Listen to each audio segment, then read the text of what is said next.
In connection with the Ashish Das murder case, Kamalpur police arrested another accused Manoj Kun from a hideout in Pratapgarh. So far, 8 people have been arrested in this case.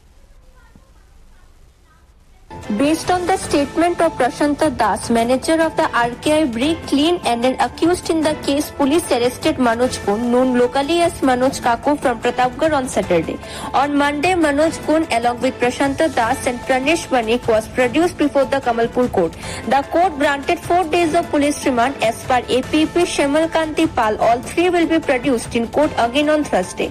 Police hope to gather more details during the remand period. However, questions have been raised about the interrogation method, as all the accused are being questioned together instead of separately, which is against standard procedure.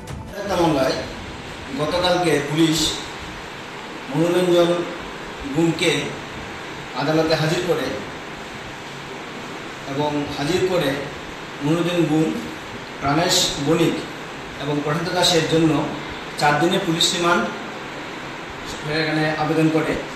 গতকালকে প্রাণেশ বণিক ও প্রশান্ত দাসের জেলে থাকায়, তাদেরকে production warrant না থাকায় মাননীয় আদালত আজকের জন্য সেটা ক্যাপ রিজার্ভ রাখেন এবং আজকে পুনরায় সেই মামলা শুনানির পর, 2 পক্ষ শুনানির পর মাননীয় আদালত 4 দিনের পুলিশ রিমান্ড এলাও করেন এবং তাদেরকে আগামী 17 তারিখ পুনরায় আদালতে তোলার নির্দেশ দেন।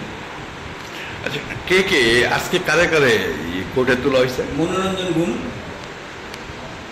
প্রাণেশ বণিক এবং প্রশান্ত Das.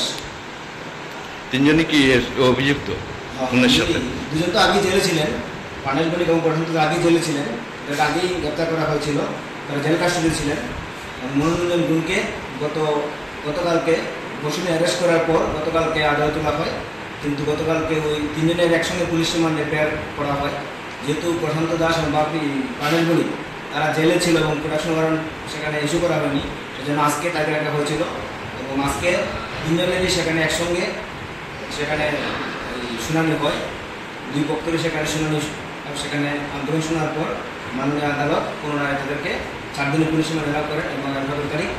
So far, 8 accused have been arrested, including clean owner Shobhik Das, who remains in judicial custody. The murder took place on June 16 when Ashish Das was called out from his home over a land dispute and killed. His body was dumped under the Barutma bridge.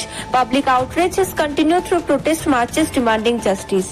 Bureau Report, Fact Finder.